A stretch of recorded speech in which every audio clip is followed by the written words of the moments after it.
পড়ছিলাম তাজমহল দ্বিতীয় খণ্ড, কলমে প্রিমা ফারনাথ চৌধুরী, পর্ব সংখ্যা 10। জামাই চলে যাচ্ছে, তাই শাহিদা বেগম একের পর এক রান্না করে পাঠাচ্ছেন মেয়ের শ্বশুর বাড়ি। আজ এসেছে মধুভাত।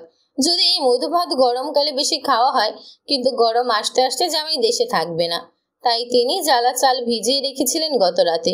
এরপর ভাত রেঁধে সেগুলো ঘুটনি দিয়ে ঘেটে তারপর জ্বালা চালের গুঁড়ো দিয়ে মেখে রেখে দিয়েছিলেন। সকালে বড় একটা পাতিলে করে মেয়ের শ্বশুর বাড়িতে পাঠিয়ে দিয়েছেন। শাইনা এত বারণ করলো, তারপরও আম্মা শুনল না। তাসনোভার নাক সিটকানি তার ভালো লাগে না। বোধভাব তাজদার সিদ্দিকি খাবে কিনা সেটা নিয়েও মনে সন্দেহ ছিল, কিন্তু তাজদার সিদ্দিকি চুপচাপ খেয়েছে। অবশ্য সে না দেখা মতো অন্যদিকে মুখ করে বসে থেকেছে। তার মুখ দেখলে শাইনা বুঝেই যেত এটা তার অতটা পছন্দ হয়নি। শাইনার মন রাখতে খেতে হয়েছে এক বাটি। রায়হান আর তৌসিফ ঠোঁট টিপে হাসছিল তার কাণ্ড দেখে। বেচারা বউয়ের মন রাখতে কত কষ্টটাই না করতে হচ্ছে, কিন্তু বাড়ির বাকি সবাই যেন মজা করে খেয়েছে। শাহিদা বেগম রওশনারাকে পুকুর ঘাটে দেখেছিল, তখন জিজ্ঞেস করেছিল তাজদার খেয়েছে কিনা। রওশনারা বলেছে বেশ মজা করে খেয়েছে। ও আর নোভা দুই ভাই বোনের সহজেই কোনো কিছু পছন্দ হয় না শুরুতে, পরে আবার ওটাই খায়। উনি মধুভাত বসাতে জানেন না। অনেক বছর খাওয়া হয়নি, কেউ আগ্রহ দেখায় না বলে বাড়িতে করাও হয় না। তিতলি, তৌসিফ, রায়হান, ঝিমলি বেশ মজা করে খেয়েছে। ঝিমলির কাছে এটা নতুন ছিল। তার কাছে পায়েস, টক দই এই দুইটার মাঝামাঝি নতুন স্বাদের ডেজার্টের মতো মনে হয়েছিল। খুব মজাই লেগেছে। তাসনোভা ভয়ে খায়নি। মধুভাত খেলে ঝিমুনি শুরু হয়, এইসব কথা সে শুনেছে। ঝিমোতে থাকা মানুষ তার কাছে বিরক্তিকর লাগে। শোরুমে গিয়ে তার ঝিমুনি পেলে তখন। তাছাড়া এমন উইয়ার্ড খাবার কোথা থেকে আবিষ্কার করে মানুষ। কিন্তু দুপুরে বাড়ি ফিরে ফ্রিজ খুলে দেখলো আইসক্রিমের বাটিতে ওপরে নারকেল কুচি ছিটিয়ে কিছু একটা রাখা আছে। সে খেতে খেতে পুরো বাটি শেষ করে ফেললো। জোহরা বেগম এসে বললেন, সকালে খাবে না বলেছিলে, এখন মজা লাগলো? তাসনোভা অবাক হয়ে বললো, এগুলো মধুভাত ছিল তো কি? তাসনোভা বাটিটা ধুয়ে নিতে নিতে বললে, ভালো ছিল, অ্যাভারেজ। শাইনা ইদানিং অদ্ভুতভাবে ভাত খায়। তাজদার সেটা লক্ষ্য করছে। সে রান্নাঘরে একা একা অল্প করে খেয়ে বসে থাকে। এই অভিযোগ আসার পর থেকে তাজদার তাকে নিয়ে পাশে বসে খাওয়ায়। সে খেয়াল করছে শাইনা একদিন ঝোল ছাড়া সাদা ভাত খায়, মাছ ভাত কিংবা মাংস দিয়ে। অন্যদিন মাছ মাংস ছুবেও না, শুধু সবজি মেখে খায়। অন্যদিন ঝোল দিয়ে মেখে ভাতের রং লাল করে তারপর মুখে তোলে। কাঁচামরিচ পারে না এক লোকমায় একটা করে খেতে। তাজদারের জিভ পড়ে যায় দেখলে। এই মেয়ে কি পাগল? ফলমূলের ক্ষেত্রেও তাই। একদিন আপেলের গন্ধ সইতে পারে না, অন্যদিন সারাক্ষণ আপেলই চিবোতে থাকে। ড্রাগন ফল সে খায় না, নাম শুনলে বিরক্ত প্রকাশ করে। কিন্তু একদিন দেখা গেল এত তৃপ্তি নিয়ে খাচ্ছে দেখে মনে হয়েছে এত মজার ফল সে আর কোনোদিন খায়নি। কি অদ্ভুত ব্যাপার স্যাপার। রোদে কাপড় চোপড় শুকানোর ক্ষেত্রে খুব সতর্কতা আছে শাইনার। সে রোদে কাপড় চোপড় না শুকিয়ে গায়ে দেয় না, কেমন একটা ভেজা গন্ধ থেকে যায় মনে হয়।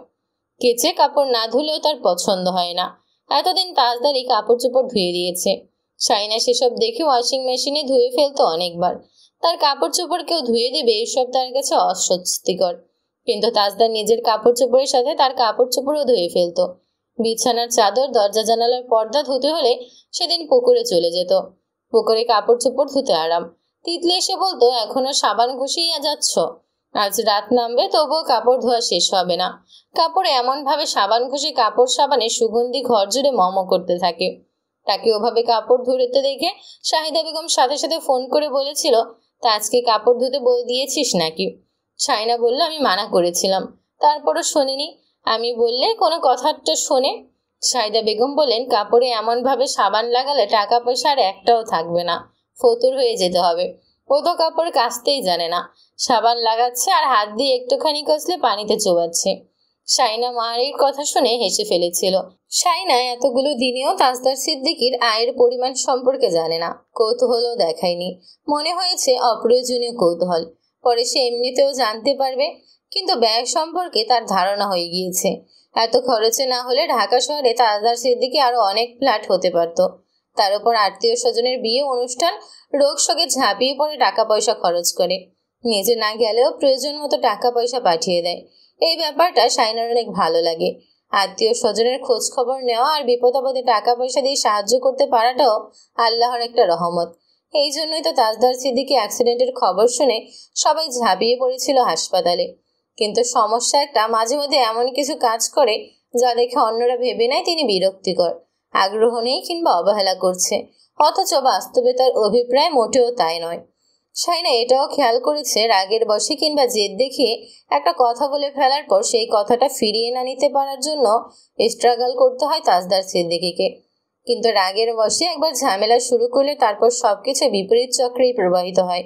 জেদ বজায় রাখতে আরও একটি শক্ত কথা বলেন, তারপর নতুন ঝামেলা, নতুন ভুল বোঝাবুঝি, জেদ, তর্ক, কথার পিঠে কথা, এভাবেই চক্রাকারে ঘটতে থাকে সব। এইসবের ভিড়ে তাজদার সিদ্দিকীর আসল চেহারা আর সামনে আসতে পারে না। তিনি কি চাইছেন সেটা আর সোজাসুজি বলতে না পেরে ইচ্ছাকৃতভাবেই তারা কথা বলে বসেন। সেখান থেকে আবারও নতুন ঝামেলা তৈরি হয়। শাইনা অনেক কষ্টে এই ব্যাপারটা আবিষ্কার করেছে। আগে সে তাজদার সিদ্দিকীর সম্পর্কে অন্যরকম ধারণা পোষণ করত। চোখের সামনে সবকিছু দেখলেও তার কাছে তা ভুল মনে হতো, মেকি মনে হতো। কিন্তু সে ধীরে ধীরে বুঝতে পেরেছে একজন মানুষকে চেনার জন্য শুধু তার সাথে একঘরে থাকাই যথেষ্ট নয়, সময়ই মানুষের প্রকৃত রূপকে সামনে নিয়ে আসে। তাজদার সিদ্দিকীর একটাই দোষ, মানুষকে নিজের ব্যাপারে বোঝানোর ক্ষেত্রে তিনি খুব কাঁচা। নিজেকে সবসময় উপস্থাপন করার সময় সবসময় ভুল পন্থাটাই অবলম্বন করেন। যেটা করলে মানুষ সহজে তাকে মেনে নেবে সেই কাজের বদলে তিনি এমন কিছু করে বসেন যা অন্যায়ভাবে জোরপূর্বক চাপ দেওয়া বলে মনে হয়। অথচ নিজে খুব ভালোভাবে অন্যজনকে বুঝতে পারেন। দূরে দাঁড়িয়ে মানুষের ঠোঁট নাড়া কিংবা অঙ্গভঙ্গি দেখেও বুঝে ফেলতে পারেন কে তার সম্বন্ধে কেমন মনোভাব পোষণ করছে। কিন্তু এমনভাবে চলাফেরা করেন যেন তিনি বুঝতেই পারেননি তার নামে বাজে কথা বলা হচ্ছে। অন্যের মনে কি চলছে তাও তিনি বেশ ভালোভাবে বুঝতে পারেন, কিন্তু সহজেই মেনে না নেওয়ার এমন এক ভাব করেন যেন সহজ বিষয়টা তিনি আমলেই নিতে চাইছেন না। সহজতম সত্যটাকেও তিনি নিজের জেদে চেপে ধরে রাখেন। ফলশ্রুতিতে এটাই তার জন্য কাল হয়ে দাঁড়ায়। শাইনা বিয়ের শুরুর দিনগুলোর জন্য এখন খুব আফসোস হয়। সে জানে না তাজদার সিদ্দিকীর আফসোস হয় কিনা, কিন্তু তার হয়। সে যদি ছোটবেলায় সেই দিনগুলোর কথা পুরোপুরি ভুলে গিয়ে নতুন জীবনটা শুরু করত, হয়তো শুরু থেকেই তাজদার সিদ্দিকীর এই রূপটা তখন থেকে আবিষ্কার করতে পারত। কিন্তু চেষ্টায় কোথাও কমতি ছিল সেটা সে বুঝে উঠতে পারে না। আগে যা হয়েছে তা সে ভুলে যাওয়ার চেষ্টা করছে। হয়তো ওই দিনগুলো ছিল বলে আজকের দিনগুলো এত স্পেশাল। আবারও কোনোদিন ভুল করার সময় দিনগুলোর কথা মনে পড়লে হয়তো সেই ভুল আর কখনোই হবে না। তাজদার সিদ্দিকী খুব ব্যস্ততা যাচ্ছে। আসরের নামাজ শেষ করে বাড়ি ফিরে হঠাৎ করে বলল, শাইনা রেডি হও, সময় 5 মিনিট। শাইনা চমকে গেল। কোথায় যাব? ডাক্তারের কাছে। এখন? হ্যাঁ, 5 মিনিট কিন্তু, বলে আবারও বেরিয়ে গেল। শাইনা কালো বোরকাটা পরল, কালো হিজাব। তার অনেক বোরকা রয়েছে, কিন্তু এটা বেশি স্পেশাল, কারণ এটি বিয়ের সময়কার বোরকা। সবাই বলে এই বোরকা তাকে বেশি মানায়। তাজদার সিদ্দিকী গুনে গুনে 5 মিনিট পরে ভেতরে এসে হাত ধরে নিয়ে বেরিয়ে যেতে লাগলো। চলো চলো, ফাইলটা নিতে হবে। আরে না। শাইনা থমকে দাঁড়ালো। ডাক্তার বকবে না? ওটা ছাড়া কিভাবে যাব? পরশুই তো এলাম ডাক্তার দেখিয়ে, আবার কেন? তাজদার শেষমেশ হতাশ হয়ে তার দিকে তাকালো। তারপর এগিয়ে এসে তার কানের পাশে মুখ নিয়ে গিয়ে বলল, সিক্রেট, পরে বলবো। সবাই জানবে আমরা ডাক্তারের কাছে যাচ্ছি। পারফরমেন্স দারুণ হওয়া চাই। Let's go. শাইনা হেসে ফেললো। কি চালাক বাপরে। তাজদার তার গাল টিপে দিয়ে বলল, চলো। পথে মধ্যে তাসনুভা পথ আটকে দাঁড়ালো। কান থেকে ইয়ারপিস খুলতে খুলতে বলল, ভাইয়া জাস্ট 2 মিনিট, শাইনাকে আমি নিয়ে যাচ্ছি। তাজদার ব্যস্ততা দেখিয়ে বলল, কেন? আবার কি? হবে না, এখনই নিয়ে আসছি। শাইনা চলো। সে শাইনার হাত ধরে টেনে নিয়ে এলো ঘরে। তারপর বলল, তোমার স্নিকার্সগুলো কোথায়? শাইনা দেখিয়ে দিল। তাসনুভা স্নিকার্সগুলো তার পায়ের কাছে এনে রাখলো।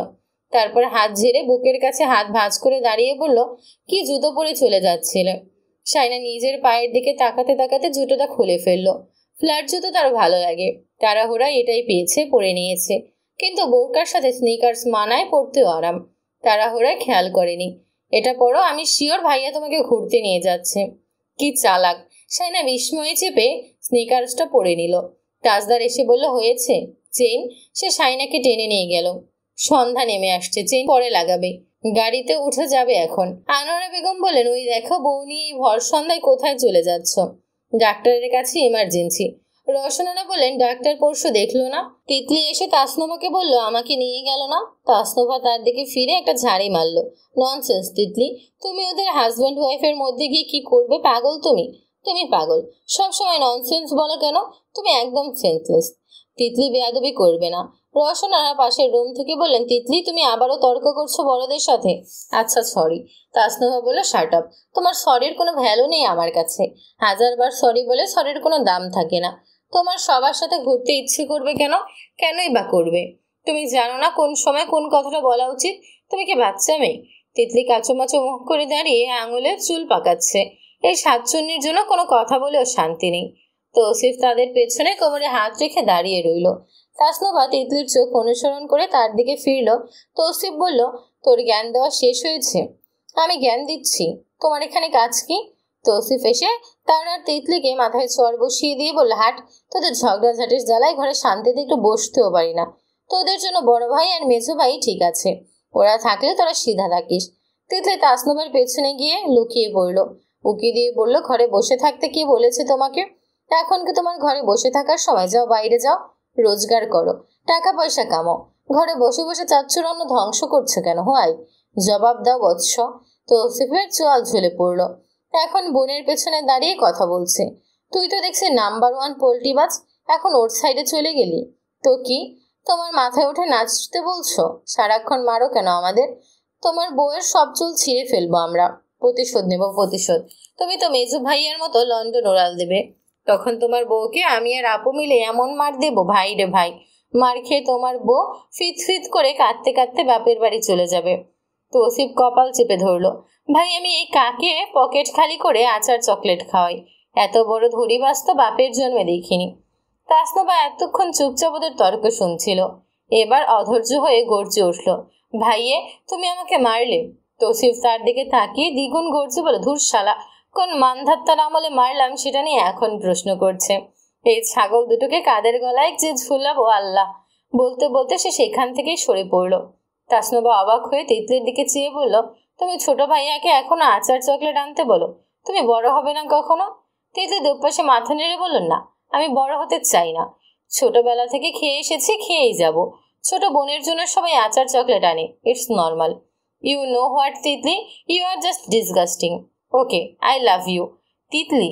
তার চিৎকার শুনে রওশনারা চলে এলো, কিন্তু তিতলি তার আগেই সেখান থেকে পালিয়েছে। শাইনা গাড়ি থেকে নামতেই উবু হয়ে জুতোর চেইন লাগাতে গেল, কিন্তু পারল না। তাজদার এসে বলল, কি হলো, নামো। শাইনা জুতার দিকে তাকালো। তাজদার চোখ নিচু করে তার জুতোর দিকে তাকালো, তারপর বসে চেইনটা লাগিয়ে দিয়ে হাত ধরে বলল, চলো। এখন কোথায় যাব? স্ট্রিট ফুড খাবো। শাইনার চোখ মুখ ঝলমল করে উঠল। তাজদার বলল, আমার মাথা খারাপ। সাথে সাথে শাইনার মুখ থেকে হাসি সরে গেল। না থাক, আজে বাজে জিনিস খাওয়া যাবে না। আর কয়েক মাসই তো। সূর্য পশ্চিম দিকে ধীরে ধীরে ঢলে পড়ছে। গাড়ি থেকে নামা মাত্রই গোধূলির আকাশ দেখে শাইনা বলল, এইদিকে কুয়াশা নামছে আর একদিকে সূর্য ডুবছে, দেখুন দেখুন। তাজদার পশ্চিম দিকে তাকালো, তারপর তার দিকে তাকিয়ে বলল, দেখলাম। মারাত্মক কিছু না, স্বাভাবিক। শাইনা গাল ফুলিয়ে তাকালো। ধুর, এই লোকের সামনে কোনো কথা বলে শান্তি নেই। রাস্তার দুপাশে সারি সারি গাছ, বেশ চওড়া রাস্তা। রাস্তার পাশে হাঁটার জায়গায় সাদা মাটি। কিছুটা পথ হেঁটে গেলে কয়েকটা দোকানপাট দেখা যাবে। শাইনা জানতে চাইলো, এখানে হাঁটতে এসেছি?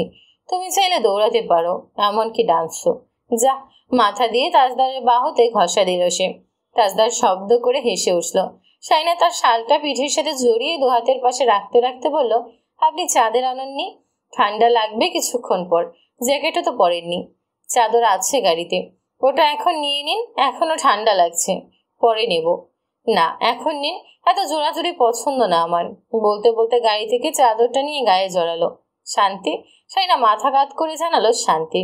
দুজনে পাশাপাশি কিছুটা পথ হাঁটলো। সন্ধ্যা নেমে এসেছে প্রায়। মাগরিবের আজান হচ্ছে। শাইনা বলল, আপনার নামাজ? তাজদার ইশারায় সামনে দেখিয়ে দিল। একটি চায়ের দোকান ঝকঝকে নতুন দেখাচ্ছে। মনে হলো নতুন খুলছে। আগে তো এখানে দোকান ছিল না। শাইনা বলল, আমি ওখানে বসবো। আরে না, চলো। শাইনা ধীরে ধীরে হাঁটতে লাগলো। তাজদারের হাতের মুঠোয় তার হাতটা। ধীরে ধীরে কুয়াশা জড়িয়ে যাচ্ছে চারপাশ। দেখতেও শান্তি লাগছে। চোখের সামনে অন্ধকার নেমে এলো। শাইনা এবার মসজিদ দেখতে পেল। এই এলাকার সবচেয়ে বড় মসজিদটি। এই মসজিদের ব্যাপারে অনেক শুনেছে। তাজদার তাকে নিয়ে গেল মসজিদের গেটের সামনে। শাইনা দেখলো মুসল্লিরা ঘাটে নেমে অজু করছে। সে ঘুরে ফিরে মসজিদের চারপাশটা দেখতে লাগলো। চারিদিকে আলো জ্বলছে, ওঠার কেমন জৌলস ফিরে পেয়েছে এই শীতের সন্ধ্যায়। এবার আরও ভালো লাগছে শাইনার। ভেতরটা কেমন উৎফুল্ল হয়ে আছে। সে অনেকক্ষণ পরে তাজদারের দিকে তাকালো। আমি এখানে কি করব? এসে জানাচ্ছি, তুমি ওখানে গিয়ে বসো। মসজিদের পাশে যাত্রী ছাউনির কাজটা সাইনাকে রেখে গেল সে। দুজন বৃদ্ধ মহিলার পাশে সাইনা বসে রইল। তারা কৌতূহল ধরে না রাখতে পেরে জানতে চাইল, ও মেয়ে, ওটা তোমার জামাই? জি। বাড়ি কোথায়? পটিয়ায়। আর অনেকগুলো প্রশ্ন। নামাজ পড়ে মুসল্লিদের সাথে সাথে নামাজ পড়ে বের হয়ে এলো তাজদার। সাইনা তাকে দেখা মাত্রই দাঁড়িয়ে পড়ল। তাজদার কাছে আসতেই সাইনা ফিক করে হেসে ফেলল। তাজদারের কপাল কুঁচকে গেল। হাসছো কেন? আগে কপাল ঠিক করেন। করলাম। আপনি মসজিদের টুপি পরে চলে এসেছেন। তাজদার সাথে সাথে মাথায় হাত দিল। হেসে ফেলল সাইনার সাথে।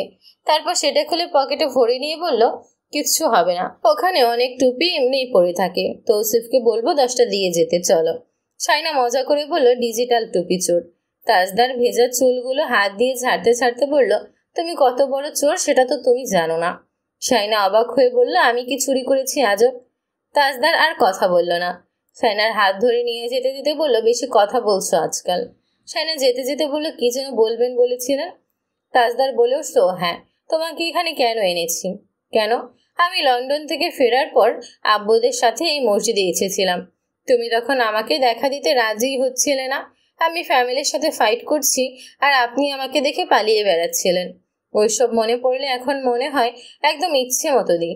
সাইনা তার মুখের দিকে তাকিয়ে কথা শুনতে শুনতে হাসলো, বলল, আচ্ছা তারপর? তখন আমি এই মসজিদে এসে নিয়ত করেছিলাম, তোমাকে যদি আমি কোনোভাবে পেয়ে যাই তাহলে এই মসজিদে এসে 2 রাকাত নফল নামাজ পড়ব। তোমাকেও একদিন এই মসজিদের সামনে নিয়ে আসব। নফল নামাজ পড়েছেন? তাজদার তার দিকে তাকালো। ঠোঁট বাঁকিয়ে বলল, অনেক আগেই। আমি কথা দিয়ে কথা রাখি। অনেকবার এসেছি এই মসজিদে। যেমন ভাবে বলছো যেন আমি কথার খেলাপে উস্তাদ। সাইনা হাসি চাপা দিয়ে বলল, তারপর? তাজদার এবার রেগে বলল, তারপর তোমার মাথা। বেকুব চণ্ডী, আজ নিয়ত করেছি পরের বার দেশে এলে জুনিয়রকে নিয়ে আসব। তোমার এত হাসি পাচ্ছে কেন? পারো তো এটাই। সাইনা তার বাহুতে মাথা হেলান দিয়ে বলল, আপনি বিয়েটা করার জন্য আর কি কি করেছেন? তাজদার রাগ দেখিয়ে তার হাত ছেড়ে দূরে চলে গেল।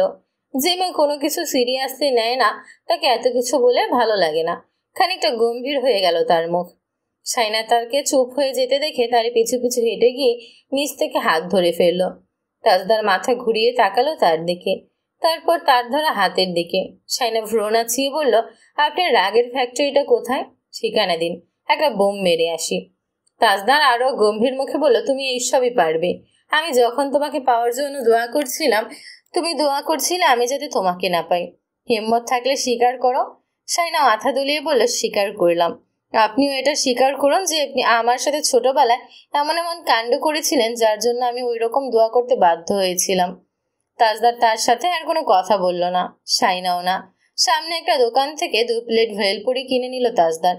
সে এখানকার ভেলপুরি রিভিউ পেয়েছিল তাসনভার কাছ থেকে। সাইনা খেতে পারবে, কোনো সমস্যা হবে না। সাইনা বলল, আপনিও খাবেন? তাজদার চট করে তার দিকে তাকালো, তারপর শান্তভাবে বলল, না, দুটোই তোমার জন্য। সাইনা মনে মনে খুশি হলো, কিন্তু লজ্জাও পেল তাজদারের অমনভাবে তাকাতে দেখে। ধুর, সে মাঝে মধ্যে এমন কাজ করে বসে। সে খেতে খেতে তাজদারের দিকে বাড়িয়ে দিল, খান। তাজদার বলল, এসব আমার ভালো লাগে না। সাইনার বলল, আপনার কি ভালো লাগে সেটা একটু বলবেন? তাজদার আবারও তার দিকে তাকালো। সাইনা বলল, এত রাগ করেন কেন হুটহাট? কালকের পরে রাগ করার জন্য আমাকে পাবেন? তোমাকে আমি কখনো পেয়েছি? সাইনা হেসে ফেলল, না তো। বাচ্চাটা আকাশ থেকে টুপ করে পড়ে পেটের ভেতর ঢুকে পড়েছে। বলেই সে হাসতে লাগলো। তাজদার বেশি রেগে যাচ্ছে মনে হতেই সাইনা নিজেকে সামলে নিয়ে বলল, আচ্ছা বেশ, পরের বার দেশে এলে খুব ভাব জমাবো। ওই ভাবের দরকার নেই আর। সাইনা এবার চুপচাপ খেতে লাগলো, আর কোনো কথা বলল না। নিজেরটা শেষ করে তাজদারের হাতে থাকা প্লেটটা নিয়ে খাওয়া শুরু করলো। তাজদার মনে মনে ভাবলো, কি পরিমাণ পেটুক হয়ে গিয়েছে এই মেয়ে। সাইনা তাকে জোরপূর্বক দুটো খাওয়ালো। খাওয়া শেষে তার খুব ঝাল করছিল। তাজদার দুটো হাওয়াই মিঠাই কিনে নিয়ে এলো সাইনার জন্য। আপনার রাগগুলো এই হাওয়াই মিঠাইয়ের মতো, দেখতে বিশাল, কিন্তু গালে দিলেই টুক করে মিলিয়ে যায়। তাজদার কোনো কিছু বলল না আর। সাইনা তার শালটা ভালো করে জড়ায়নি দেখে শালটা ভালো করে জড়িয়ে ইশারায় বোঝালো চুপচাপ তার সাথে হাঁটতে। আর কোনো কথা হলো না। তাজদার চুপচাপ গাড়িতে গিয়ে বসলো। সাইনা গাড়িতে উঠল না। তাজদার বেরিয়ে এসে তার হাত ধরতে সাইনা বলল, আমি জানি আপনি এত তাড়াতাড়ি বাড়ি ফেরার জন্য বের হননি। সরি, আর কোনো মজা করব না। তাজদার তার মুখের দিকে তাকিয়ে রইল। সাইনা তার পাঞ্জাবি দু হাতে ধরে টেনে এনে বলল, সিদ্দিকী মিয়াকে খুব রাগ করেছে? তাজদার অবাক চোখে তাকিয়ে বলল, আমার সাথে রাগ ছাড়াও অন্য শব্দ যায়, এটা তোমার মাথায় আসে না কখনো? সাইনা ঠোঁট গোল করে বলল, অভিমান? তুমি আসলে একটা। সাইনা ঠোঁট কামড়ে বলল, আমি তো জানি আপনি আমাকে পাওয়ার জন্য কত কষ্ট করেছেন। কিছু জানো না। আমি ওই বাড়িতে অনেক দিন আছি। আমি বুঝতে পারছি কত কি ঘটেছে। তাতে কি প্রমাণ হয়? প্রমাণ হয় আপনি আমাকে পাওয়ার জন্য কতটা ডেসপারেট ছিলেন। তুমি এখনো ছোটবেলার ঘটনাগুলো মনে রেখে দিয়েছ। সাইনা বলল, তার জন্য না হয় আরেকবার বিচ্ছেদ হবে।